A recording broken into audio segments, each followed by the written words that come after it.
Bismillahirrahmanirrahim. Assalamualaikum warahmatullahi wabarakatuh. Alhamdulillahilladzi imtanna ala ibadihi bi an ja'ala fi kulli zamani fatratin minar rusuli baqaya min ahli ilmi yad'una man dhalla ilal huda wa yasbiruna minhum 'alal adha yuhyuna bi kitabillahil mauta wa yubassiruna bi nurillahi ahlal ama wa sallallahu wa sallama wa baraka ala nabiyyina Muhammadin wa ala alihi wa sahbihi wa sallama tasliman mazida. Amma ba'd. Akhwana fid din, a'azzani Allah wa iyyakum. Kita lanjutkan pelajaran kita, tentunya masih dengan pelajaran akidah salaf ashabul hadis. Kita pada pelajaran yang lalu atau beberapa pelajaran yang lalu kita telah membicarakan hal-hal yang berkaitan dengan as-sihru was-saharah, dan insyaallah ta'ala kita masuk pada pembahasan yang berikut, yakni pembahasan yang berkaitan dengan adab-adab ashabul hadis. Namun sebelumnya, sebelum kita masuk pada bab yang baru, ada beberapa catatan penting yang perlu ana sampaikan berkaitan dengan pelajaran yang lalu, yakni as-sihru was-saharah. Naam, kita telah berbicara tentang sihir, jenis-jenisnya dan bagaimana kondisinya, serta hal-hal yang berkaitan dengannya, termasuk yang berkaitan dengan as-saharah, yakni para penyihir. Maka biasa kerap kali ada satu bahasan yang penting dalam bab tersebut, yakni bolehkah mendatangi ahli sihir atau paranormal, dan bolehkah bertanya kepada mereka, dan bolehkah mempercayai berita-berita yang disampaikan oleh mereka, dan seterusnya. Dan agama yang mulia ini telah memberikan kepada kita berbagai macam penjelasan dalam rangka menjaga manusia dari terbukanya pintu-pintu yang dapat membahayakan mereka, baik akidah mereka ataupun ibadah mereka. Sebab itu datang dalam beberapa hadis, sebagaimana Nabi sallallahu alaihi wasallam telah mengatakan, taraktu fikum ala mithlil bayda lailuha kanahariha la yazigu anha illa halik, atau kama jaa fil hadis. Yaitu, aku telah meninggalkan kalian ini di atas agama yang putih bersih, kata Rasul sallallahu alaihi wasallam. Saking bersihnya itu sampai-sampai malamnya persis kayak siangnya. La yazigu anha illa halik. Tidak ada orang yang menyimpang dari jalan itu melainkan dia akan binasa. Begitu pula Rasulullah mengatakan, ma baqiya syai'un yuqarribu minal jannah wa yubaidu minan nar illa wa qad buyyina lakum. Tidaklah tersisa satu perkara dalam agama ini yang mendekatkan manusia kepada surga dan menjauhkan mereka dari neraka, melainkan telah dijelaskan kepada kalian. Maka datang dalam beberapa hadis tentang bahasan mendatangi para penyihir, bertanya kepada mereka atau membenarkan mereka. Al-Imam Muslim rahimahullah meriwayatkan di dalam sahihnya, kata beliau, man ata, Rasulullah sallallahu alaihi wasallam bersabda, man ata arrafan fasa'alahu an syai'in lam tuqbal lahu salatun arba'ina lailah. Barang siapa yang atau siapa saja yang mendatangi arrafa, yakni apa, tukang ramal, fasa'alahu an syai'in, lalu dia bertanya kepada tukang ramal itu tentang suatu perkara, lam tuqbal lahu salatun arba'ina lailah, niscaya tidak diterima dari dia salatnya selama 40 malam. Subhanallah ya. Hanya sekedar mendatangi dan bertanya saja. Tidak ada urusan membenarkan atau tidak membenarkan, sekedar bertanya saja. Sekedar bertanya, kata Rasulullah sallallahu alaihi wasallam, lam tuqballahu salatun arba'ina lailah, tidak diterima darinya salat yang dilakukan olehnya selama 40 malam. Nah, begitu pula Al-Imam Ahmad rahimahullah meriwayatkan di dalam musnadnya, kata beliau, Rasulullah sallallahu meriwayatkan ya sabda Nabi sallallahu alaihi wasallam, man ataka hinan aw arrafan fasaddaqahu bima yaqul faqad kafara bima unzila ala Muhammadin sallallahu alaihi wa alihi wasallam. Barang siapa yang mendatangi kahinan, yakni dukun, atau arrafa, yakni tukang ramal, fasaddaqahu bima yaqul, lalu dia membenarkan apa yang dikatakan oleh dukun atau tukang ramal itu, faqad kafara bima unzila ala Muhammadin sallallahu alaihi wasallam, maka dia telah dianggap kafir terhadap apa yang diturunkan kepada Muhammad sallallahu alaihi wa alihi wasallam. Nah, ini bahaya ya. Kalau sekedar bertanya tidak diterima salatnya 40 malam. Kalau membenarkan maka dianggap mengkufuri apa yang diturunkan kepada Nabi sallallahu alaihi wa alihi wasallam. Begitu pula Al-Imam At-Tabrani meriwayatkan di dalam Al-Mu'jamul Kabir ya sabda Nabi sallallahu alaihi wa alihi wasallam. Jazakallah khair. Yaitu Nabi sallallahu alaihi wasallam bersabda, laisa minna man sahara aw suhiralah aw takahhana aw tukuhanalah aw tatayyara aw tutuyyarulah. Itu bukanlah merupakan golongan kami orang yang sihir atau meminta dibuatkan sihir kepadanya, atau orang yang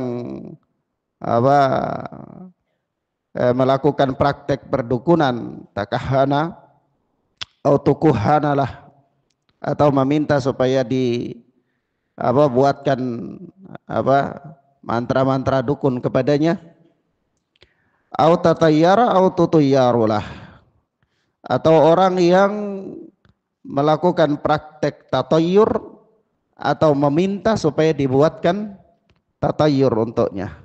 Nah, ini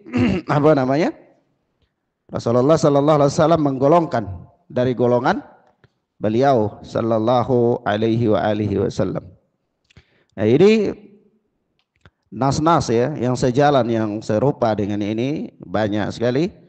Tapi di antaranya menerangkan kepada kita bahwa tidak boleh mendatangi penyihir, tidak boleh mendatangi dukun, meskipun tidak membenarkan dia, membenarkan dia, apalagi sampai membenarkan dia, maka ini tentu masuk di dalam dosa besar. Al-Imam Ad-Dahabi menyebutkan sihir ini dalam kitab Al-Kabairnya merupakan salah satu dosa besar dari dosa-dosa besar yang lainnya. Taib. Pertanyaan sederhana, Ustadz, kalau begitu orang yang terkena sihir kan perlu diobati? Jawabnya iya, orang yang terkena sihir itu diobati. Bagaimana mengobatinya? Ya, mengobati orang yang terkena sihir itu namanya apa? An-nusyrah. An-nusyrah itu mengobati orang yang terkena sihir supaya dia terlepas dari sihirnya. An-nusyrah itu kata para ulama ada dua keadaan.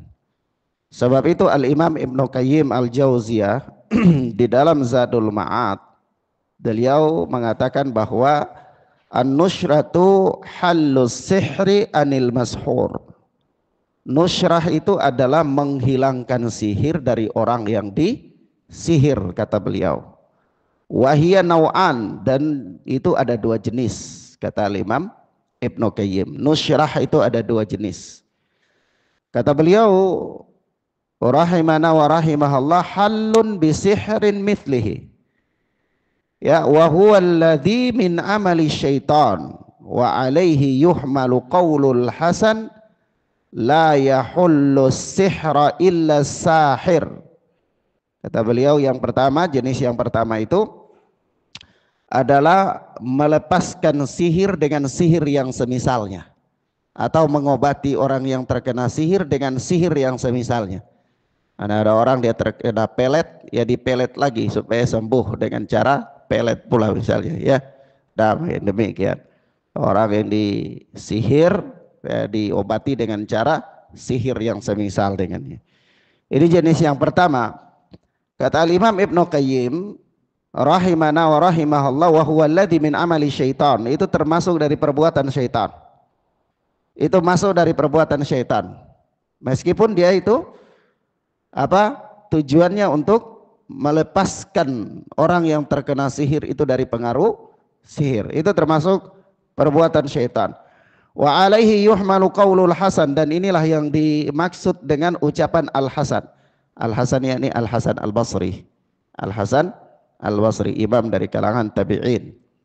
Ya, beliau punya ucapan, kata beliau, la yahullu sihra illa sahir. Tidak ada yang bisa melepaskan sihir kecuali penyihir itu sendiri, gitu. Ya. Tidak ada yang bisa mengobati sihir melainkan penyihir itu sendiri. Maksudnya mana? Yang dimaksudkan itu ini, melepaskan sihir dengan sihir. Nah, ini termasuk perbuatan syaitan, termasuk perbuatan syaitan yang diharamkan. Fayadkhulu fi qaulin Nabi sallallahu alaihi wasallam hiya min amali syaitan. Ini perbuatan ini masuk di dalam ucapan Nabi sallallahu alaihi wasallam bahwa dia adalah merupakan perbuatan syaitan. Lima fihi min at-taqarrubi ilal jinni wasyayatin bima yuhibbunahu wa yatlubuna amala sahibihi, yaitu wa yubtiluna amala sahibihi, yakni karena dalam praktek tersebut ada upaya atau ada amalan mendekatkan diri kepada jin dan syaitan dengan apa-apa yang disukai oleh syaitan itu sendiri, sehingga syaitan itu melepaskan pelakunya itu dari sihir yang dia terkena itu. Jadi maksudnya begini, kalau orang dia mengobati seseorang yang terkena sihir dengan sihir pula, berarti orang yang mengobati ini dia ada lakukan ritual-ritual yang diinginkan oleh syaitan itu sendiri.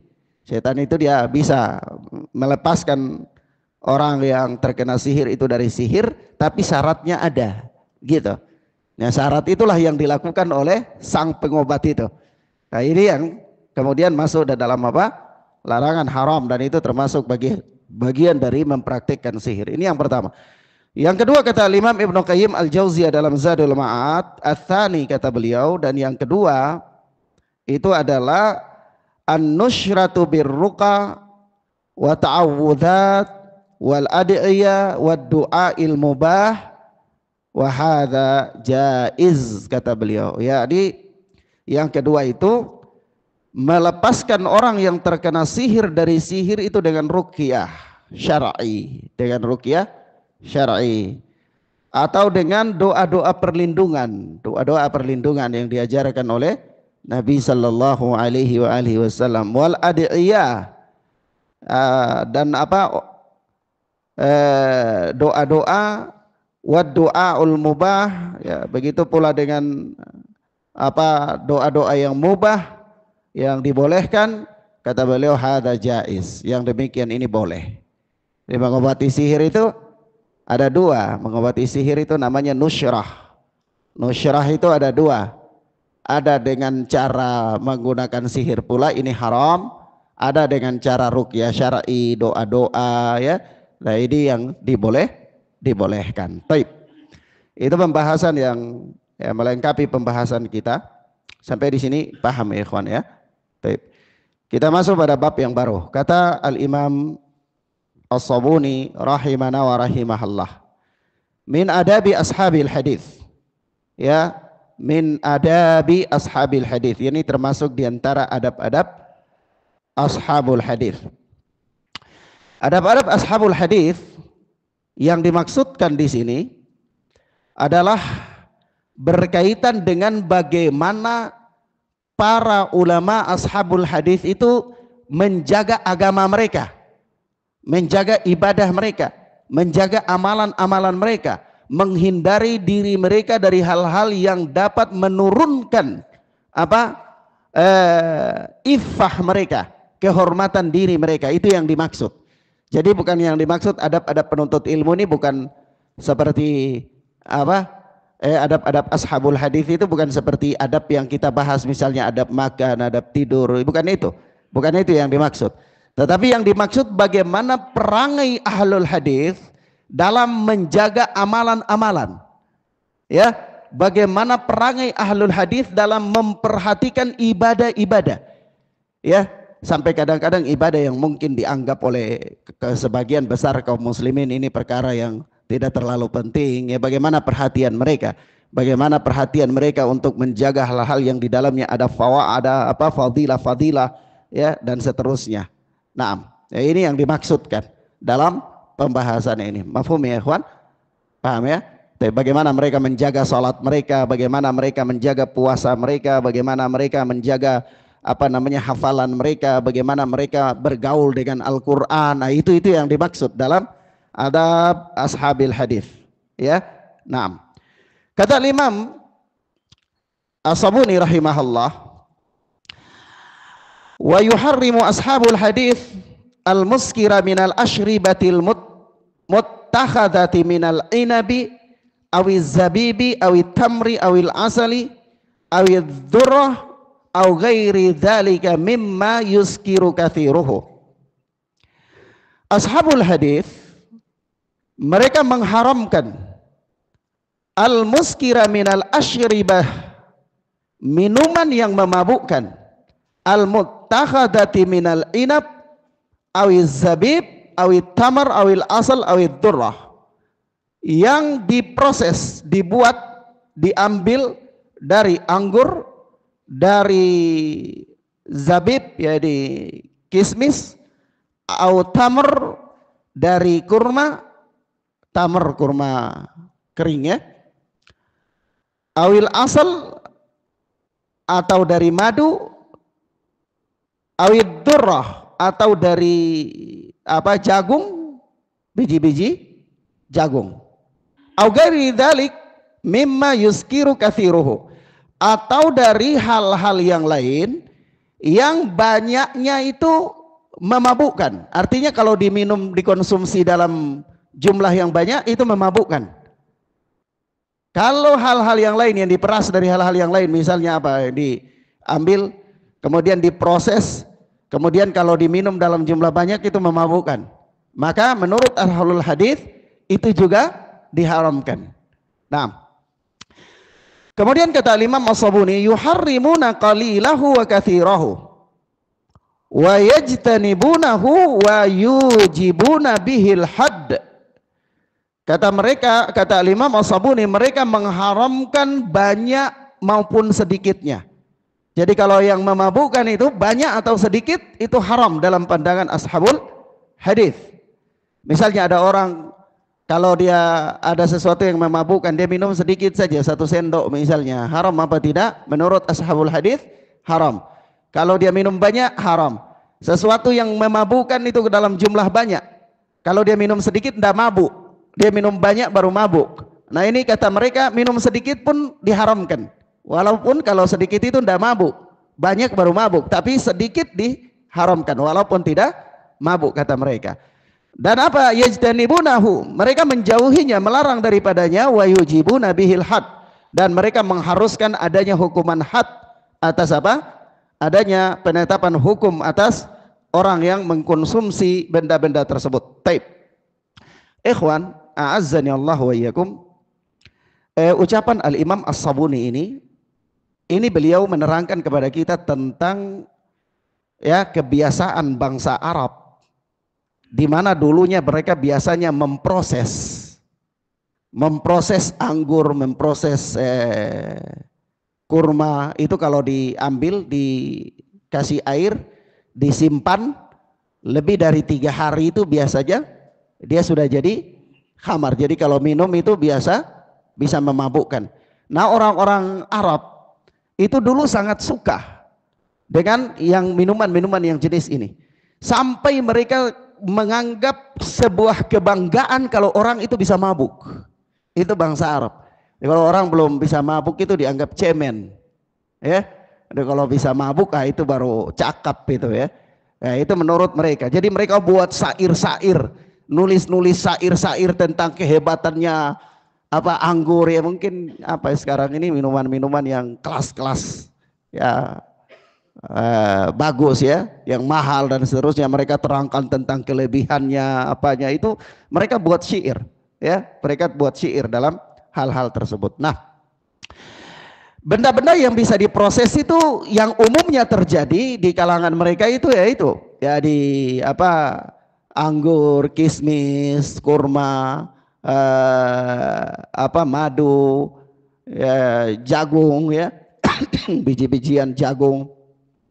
Kalau sekarangnya itu kita katakan proses ini namanya proses apa? Fermentasi, ya. Proses fermentasi itu, nah, kata mereka sering gitu. Nah, kalau ditanya kenapa Al-Imam As-Sabuni membuat bab ini? Kenapa bab ini diletakkan di sini dalam pelajaran apa? Akidah Ashabul Hadis. Ikhwan, perkara ini sebahagian para fuqaha seperti Al-Imam Abu Hanifah dan para pengikutnya itu mereka mengatakan kalau minuman yang difermentasi itu selain daripada apa namanya anggur misalnya, itu tidak haram kata mereka. Paham, ya? Begitu pula kalau bagi mereka, kalau minuman yang banyak dikonsumsi banyak itu memabukkan, kalau konsumsi sedikit tidak memabukkan, maka kata mereka kalau minum sedikit tidak haram. Misalnya kalau ada satu jenis minuman, orang minum itu 3 liter baru mabuk. Jadi kata mereka kalau minum segelas nggak apa-apa, gitu. Ini menurut madhab Hanafiyah. Jadi kalau antum mau beragama yang paling enak, cari aja keringanan-keringanan dalam madhab, ya. Itu belajar madhab lalu cari keringanan-keringanan dalam madhab. Nanti kalau antum pengen menikah, nggak perlu kasih tahu orang tua sang perempuan, pilih aja madhab Hanafi, nikah tanpa wali, ya.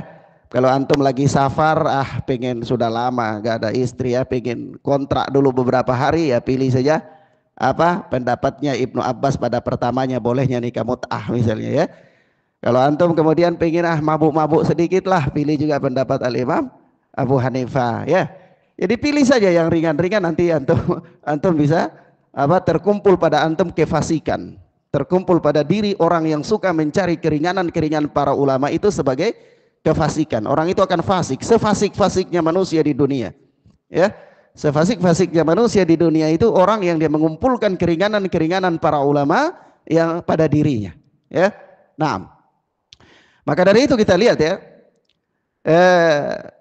Syekh Robi ketika menerangkan bab ini kata beliau begini, beliau punya ucapan, kata beliau, wa Abu Hanifah rahimahullah wa ashabuhu wa ba'du ulama'il Basrah wa kathirun minhum yarawna annahu la yahrumu makana min ghairil inabi war rutab illa al-qadru alladhi yuskiru, ya.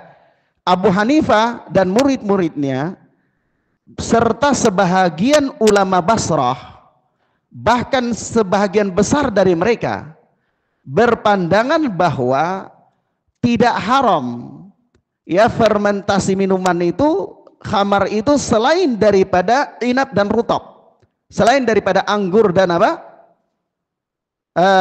rutab, kurma basah, selain daripada itu, illa al-qadrul ladzi yuskir, kecuali diminum dalam jumlah yang memabukkan. Jadi kalau misalnya antum fermentasi jagung atau fermentasi apel ya sampai jadi khamar, itu bagi mereka ndak haram. Ya kecuali antum minum sampai mabuk. Ya kalau ndak mabuk ndak haram, begitu. Kata madhab Abu Hanifah dan sebagian besar ulama Basrah. Sebagian besar ulama Basrah. Naam. Nah, ini tentu pendapat yang menyelisihi nas. Ya telah datang ya di dalam ucapan Umar ibn al-Khattab radhiyallahu taala anhu. Umar itu berkata, nazala tahrimul khamri wa hiya min khamsatin. Ya ini khamar itu telah ada nas yang turun tentang keharamannya. Dan khamar itu ada 5 jenis. Khamar itu ada 5 jenis. Minal inab wa tamr wal hintah wal asal wa syair.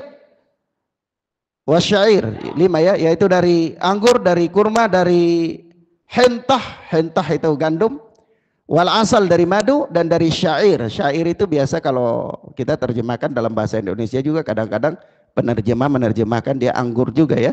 Tapi sebenarnya hakikatnya syair itu dia berbeda dengan anggur. Dia bijinya itu lebih mirip dengan gandum memang, tapi dia lebih kecil dan lebih keras ya. Biasanya kalau tuh namanya jelly atau berli ya, itu dia satu jenis juga dari gandum itu, tapi dia agak berbeda, bijinya lebih kecil dan dia lebih keras. Nah, syair. Dan kata beliau, wal khamru ma khamaral aqla. Khamar itu adalah makanan-makanan atau minuman-minuman yang menghilangkan akal, memabukkan dan menghilangkan akal. Jadi 5 jenis benda-benda yang difermentasi jadi khamar ini bukan pembatasan ya. Ada benda-benda lain lagi yang bisa difermentasi untuk menjadi anggur, itu disimpan dalam jumlah yang dalam waktu yang lama dengan kadar panas yang sekian dan sekian, itu dia bisa terfermentasi menjadi minuman yang memabukkan. Ini semua adalah haram, banyaknya maupun sedikitnya. Ikhwan, a'azzani Allah wa iyyakum. Telah terdapat di dalam Sahih Bukhari ya, terdapat di dalam Sahih Bukhari, Aisyah radhiyallahu taala anha pernah berkata begini, innama nazala awwala ma nazala minhu suratun minal mufassal. Yaitu sesungguhnya yang turun pertama dari Al-Quran itu surat-surat mufassal. Surat-surat mufassal, surat-surat yang pendek. Fiha dzikrul jannah wan nar. Di dalamnya itu surat-surat mufassal itu bercerita tentang surga, bercerita tentang neraka. Hatta idza thaban nasu ilal Islam, sampai orang-orang itu keyakinannya sudah kuat tentang Islam. Kata Aisyah radhiyallahu taala anha, nazalal halal wal haram.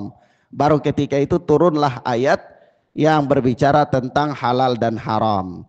Walau nazala awwala syai'in, seandainya yang pertama turun dari Al-Quran itu adalah la tashrabul khamra, jangan kalian minum khamar, laqalu la nada'ul khamra abadan. Niscaya bangsa Arab yang Al-Quran ketika itu Rasulullah berbicara langsung dengan mereka, itu mereka akan mengatakan kami tidak akan meninggalkan khamar selama-lamanya. Dan walau nazala, dan seandainya turun ayat-ayat pertama itu adalah la taznu, jangan kalian berzina, laqalu la nada'uz zina abadan. Mereka akan mengatakan kami tidak akan meninggalkan perbuatan zina itu selama-lamanya. Artinya apa? Artinya pemantapan manusia dalam menerima prinsip-prinsip Islam itu ditanamkan pelajaran-pelajaran akidah dulu, baru kemudian adanya syariat-syariat. Karena kalau orang itu akidahnya belum mantap, antum datang sampaikan kepada mereka tentang larangan dan perintah, mereka malas, nggak mau. Untuk apa? Ya, belum ada akidah yang mantap. Nah, begitulah hikmah Allah Azza wa Jalla menurunkan larangan-larangan tentang khamar itu secara bertahap, dan dia datang termasuk belakangan-belakangan.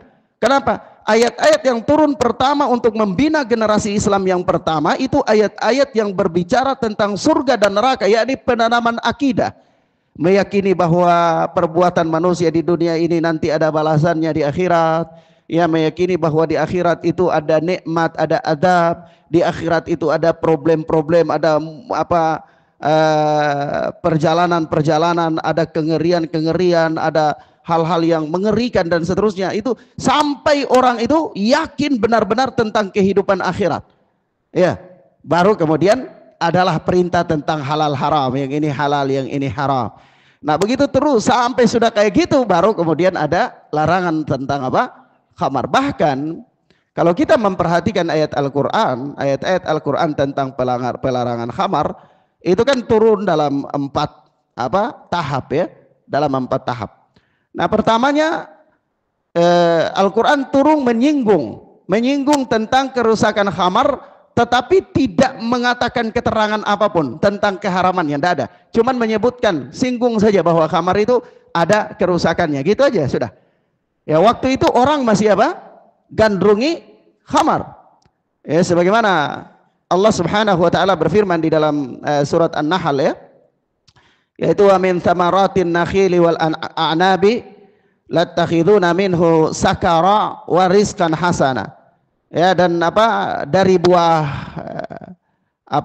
kurma dan anggur itu, an-nakhili wal a'nab, dari kurma dan anggur itu, ya, kalian buat minuman yang memabukkan, dan dan rizqan hasana, ya, rizki yang baik. Jadi di situ ada disebutkan khamar, ada rizki yang baik. Nah orang-orang barangkali dia menggunakan khamar itu sebagai mata pencaharian, atau dia gunakan kurma dan anggur itu sebagai bahan makanan yang baik dan seterusnya. Tapi Al-Quran menyinggung kalian membuat khamar, sudah sampai di situ saja, tidak ada penjelasan. Ini pertama, ngasih aba-aba, ngasih isyarat. Berjalan waktu kemudian turun lagi larangan yang keterangan tentang khamar yang kedua, yaitu dalam firman Allah Subhanahu wa taala surat Al-Baqarah. Allah berfirman, yas'alunaka 'anil khamri wal maisir qul fihima itsmun kabir wa manafi'u lin-nasi itsmuhuma akbar min naf'ihima. Ya, kalau mereka bertanya kepada engkau tentang khamar, ya, dan judi, katakanlah khamar dan judi itu ada dosa yang besar, tapi juga ada manfaatnya bagi manusia. Juga ada manfaatnya bagi manusia. Tapi dosanya lebih besar daripada manfaatnya. Jadi Al-Quran memberikan manusia pemahaman supaya dia memberikan pertimbangan sendiri. Begitu. Paham ya? Jadi Al-Quran datang bicara tentang khamar itu, Allah sebutkan ada kebaikannya, ada keburukannya. Tapi keburukannya itu jauh lebih besar dari kebaikannya. Antum boleh pilih keburukan atau pilih kebaikan. Tapi kalau antum pilih kebaikan, tidak apa-apa, ada kebaikannya. Tapi keburukannya lebih besar. Jadi ayat masih memberikan pilihan, ya, masih memberikan pilihan.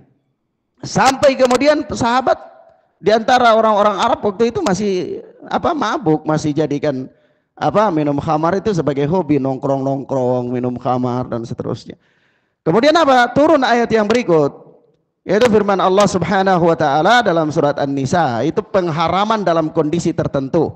Yaitu Allah berfirman, ya ayyuhalladzina amanu la taqrabus salata wa antum sukara hatta ta'lamu ma taqulun. Hai orang-orang yang beriman, jangan kalian salat sementara kalian itu dalam keadaan mabuk sampai kalian memahami apa yang kalian baca. Jadi larangan minum khamar sudah ada, tapi dalam waktu atau dalam kondisi tertentu, yaitu kondisi kapan saja? Kalau mau salat saja. Jadi kalau misalnya sebelum salat, jauh sebelum salat, boleh. Misalnya selesai salat subuh, minum dulu, nanti mau duhur kan sudah hilang itu mabuknya, boleh, ya. Atau misalnya pada salat isya minum, nanti kan mau salat subuh hilang sudah mabuknya, boleh. Tidak boleh itu kalau mau salat minum nanti mabuk dalam salat, itu tidak boleh. Jadi pelarangannya itu di waktu tertentu, ya, di waktu tertentu. Sampai kemudian pelarangan yang terakhir ya, namanya? Ya ayyuhalladzina amanu innamal khamru wal maisiru wal ansabu wal azlamu rijsun min amali syaitan fajtanibuhu la'allakum tuflihun. Ya, ini surat apa, Al-Maidah ayat yang ke-90. Yaitu apa? Apa, hai orang-orang yang beriman, sesungguhnya khamar, sesungguhnya al-maisir, sesungguhnya judi, ya, sesungguhnya ansab, ya, ini apa namanya, menyembelih untuk berhala, wal azlam, ya, ini apa, mengundi dengan anak panah, itu semua apa, rijsun, adalah najis min amali syaitan, dia merupakan perbuatan syaitan. Fajtanibuhu, maka jauhilah dia, hindarilah dia, la'allakum tuflihunnya. Di sini ayat yang mempatenkan pengharaman khamar itu secara mutlak. Naam. Ikhwanna fiddin azani Allah wa iyyakum, khamar itu kata Nabi sallallahu alaihi wasallam, ma ashkalal faraqu minhu familul kaffi minhu haram. Yani sesuatu yang memabukkan itu ukurannya satu farak. Satu farak itu kurang lebih banyak, ya, dia berapa liter gitu. Itu yang memabukkan, itu satu apa, satu kaf juga haram. Ya, sesuatu minuman memabukkan itu kalau diminum dalam satu farak itu haram, kurang lebih daripada 5 atau 6 liter itu memabukkan, maka kalau minum satu telapak tangan pun tetap haram, kata Nabi sallallahu alaihi wasallam. Dan hadis-hadis dalam bab ini sangat banyak sekali, ya, tapi yang jelas khamar itu dengan berbagai macam bentuknya adalah diharamkan menurut ahlul hadis, ya.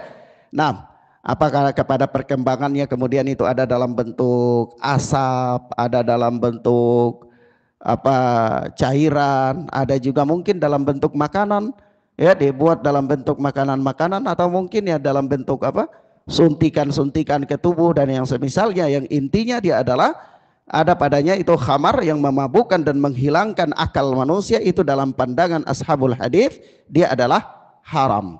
Permasalahan dulu di zaman bangsa Arab, ya mungkin juga ya di zaman kita ini, tapi beberapa tahun yang lalu, dekade yang lalu sebelum Indonesia merdeka, mungkin masih ada kebiasaan-kebiasaan seperti itu, ya. Orang misalnya nih cuka khamar, orang dia memproses khamar itu menjadi cuka, ya, dia memproses khamar menjadi cuka, atau cuka itu terproses menjadi khamar, tapi umumnya khamar diproses menjadi cuka. Kalau kondisinya misalnya khamar itu dari benda-benda kemudian dia terproses menjadi apa, khamar, cairan-cairan makanan-makanan dia terproses fermentasi menjadi khamar, maka persoalannya bagaimana kalau khamar itu diproses untuk menjadi cuka? Bagaimana khamar kalau diproses untuk menjadi cuka? Taib, ikhwanna fiddin azani Allah wa iyyakum, insyaallah taala akan kita sampaikan pada pertemuan berikutnya biidznillah. Wa sallallahu ala nabiyina Muhammad wa ala alihi wa sahbihi wasallam. Satu pertanyaan 2 lembar, ya, luar biasa, ya. Simpan lembaran satu barangkali untuk tulis lagi besok, ya. Kata penanya, bismillahirrahmanirrahim, assalamualaikum, waalaikumsalam warahmatullahi wabarakatuh. Afwan Ustadz, saya suka membuat fermentasi. Pertama dari daging buah segar tambah madu selama 1 tahun. Apakah ini haram? Nah, ini buatan-buatan kayak gini dicampur, ya. Biasanya madu dicampur dengan apa, ya, kurma dicampur dengan apa. Nabi itu biasanya membuat minuman fermentasi seperti ini. Tapi kalau sudah 3 hari itu biasanya Nabi nggak minum lagi. Nabi biasanya kasih ke budaknya, ya, kasih ke orang-orang khawatir dia sudah semakin untuk berubah untuk menjadi khamar. Nah, kalau lewat dari itu biasanya dia jadi khamar. Biasanya dia jadi apa? Khamar. Maka ini tidak boleh. Tapi kalau misalnya lebih lama lagi dia bisa berubah jadi yang lain lagi, ya mungkin boleh. Ya, ini kalau misalnya dia sudah jadi khamar, tapi karena terfermentasi lagi kemudian dia jadi benda yang lain lagi, misalnya jadi cuka kayak tadi. Nah, ini ada pembahasan tersendiri. Nanti saya bahas di apa pembahasan besok insyaallah, ya. Misalnya ini kalau dia masih jadi khamar saja itu haram, tidak boleh. Tapi mungkin sudah terlalu lama sampai dia berubah jadi lain lagi, nggak jadi khamar lagi misalnya. Nah ini bagaimana? Ini insya Allah Anda jawab pertanyaan ini, kita jawab di pembahasan besok insya Allah. Yang kedua, dari teh tanpa gula disebut kombucha. Kombucha ya. Difermentasi selama 8 sampai 14 hari. Lalu apakah cuka apel juga haram? Ya kalau dari apel jadi cuka dah haram. Ya, tapi kalau dari apel jadi khamar haram. Ya. Nah, misalnya gula dicampur dengan apa? Teh. Kemudian jadi minuman. Jadi minuman. Minuman itu memabukkan tidak? Hah? Kalau antum minum 1 drum mabuk enggak? 5 liter misalnya, minum mabuk enggak? Enggak mabuk? Hah? Jangan sampai antum bilang enggak mabuk, Ustadz enak, tapi antum minumnya cuma secangkir kecil. Tapi begitu minum 2 gelas gede mabuk. Nah, kalau misalnya minum 5 liter atau 2 liter enggak mabuk, ya itu enggak apa-apa. Ya, dia bukan khamar. Tapi kalau antum minum sedikit enak, nanti minum 1 liter bisa mabuk, oh ini tidak boleh. Ini khamar. Mafhum ya, ikhwan? Paham ya? Ya, taib. Tapi bagaimana prosesnya nanti Anda sebutkan, karena begini, khamar itu ikhwan. Khamar ya. Anda tanya, khamar dan alkohol sama enggak? Sama enggak? Siapa di sini yang kimia ini, IPA ini, mana ini orang-orang pelajaran kimia?